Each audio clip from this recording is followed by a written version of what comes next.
नमस्कार, मी आनंद कांबळे, कृषी सहाय्यक, तालुका कृषी अधिकारी कार्यालय अक्कलकोट.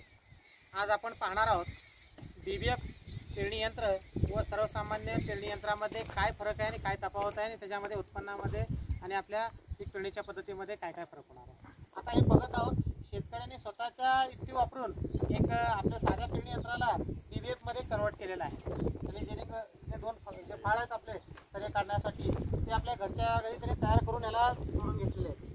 आता BBF पद्धतीने पेरणी करणे आणि साध्या यंत्राने आपले पेरणी करणे. आता याच्यामध्ये जर सोयाबीनचं उदाहरण द्यायचं गेलं तर पहिल्यांदा बघूया आपण बियाणं.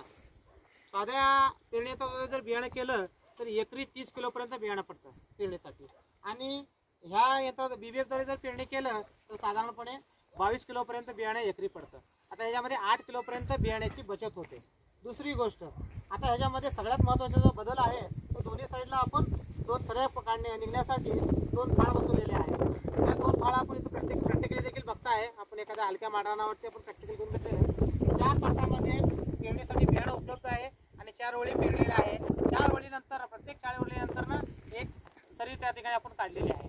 त्या सरीचा फायदा असा की जर समजा पाऊस जास्त झाला आणि शेतामध्ये जे साध्या पेरणी यंत्राने पेरलं तर पाणी साचून आपल्याला मर रोगाचा मोठ्या प्रमाणात अटॅक होतो आणि पीक आपलं वाळतं. ह्याच्याने काय होतं की सरी पडल्यामुळं सरीमध्ये जे अतिरिक्त झालेलं पाणी आहे ते आपल्या शेताबाहेर निघून जातं. दुसरी गोष्ट, समजा पाऊस कमी पडला, साधा हलकासा छोटासा पाऊस पडला तरी देखील ह्या सऱ्यामध्ये जे पाणी लागून हा जो भाग आहे जो एक गादी वापा तयार झाल्यासारखं झालेला आहे त्याला आतनं ओलावा चांगल्या पद्धतीने लागतो आणि पिकाला आधार होतो. आणि त्याच्यानंतर त्या पेरणी यंत्राद्वारे जेणेकरून जे आपल्याला प्रमुख शेतकऱ्याची पद्धत चुकती पेरणीमध्ये ते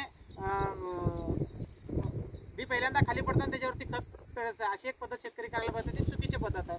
तसं न करता पहिल्यांदा खत पडलं पाहिजे आणि त्याच्यावरती बी पडलं पाहिजे, जेणेकरून जेव्हा मुळाला बियाण्याला अंकुर उगेल, अंकुर वरच्या साईडला येईल मोड आणि त्याचं जे मूळ आहे ते खालच्या साईडला जाते, त्याने की त्याला खताचं शोषण करता येईल ते. आणि दुसरी गोष्ट, त्याच्यामध्ये जे पेरणीचे अंतर आहे आपल्याला 100 असेल किंवा 2 बियाण्यामध्ये जे 5 सेंटीमीटर अंतर राखलं पाहिजे ते अतिशय एकदम योग्य रीतीने राखलं जातं आणि अंतर व्यवस्थित राखल्यामुळं आणि दर 4 ओळी पिकाच्या पेरल्यानंतर एक ओळ गॅप येत असल्यामुळं आणि सरी पडल्यामुळं ज्यावेळेस सोयाबीन मोठं होतं आपलं, जेव्हा फवारणीची वेळ असते त्यावेळेस साधारणपणे आपलं सोयाबीन मांडीला लागत असतं आणि भरपूर पालेदार असल्यामुळं शेतकरी मजूर असेल त्याच्यामध्ये फवारणीसाठी घाबरतो. घाबरण्यामागचं कारण म्हणजे की आपल्याला सापाचा वगैरे दंश होऊन एक धोका होण्याचा शक्यता असतो.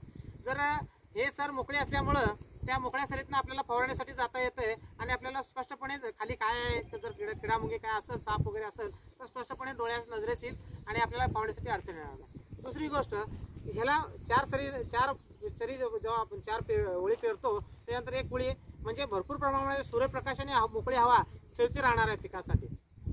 त्याच्यामुळं पिकाची वाढ ही सशक्त आणि निरोगी वाढ होते, जेणेकरून रोग आणि किडीचा प्रादुर्भाव कमी प्रमाणात होतो. आणि उत्पन्नाचा जर विचार केला गेला तर BBFच्या पेरणी यंत्राने एकतर बियाण्याची बचत होती आणि उपलब्ध जाणार तुम्हाला मुबलक प्रमाणामध्ये सूर्यप्रकाश आणि हवा खेळती राहिल्यामुळं उत्पादनामध्ये 30% वाढ आढळून आलेली आहे.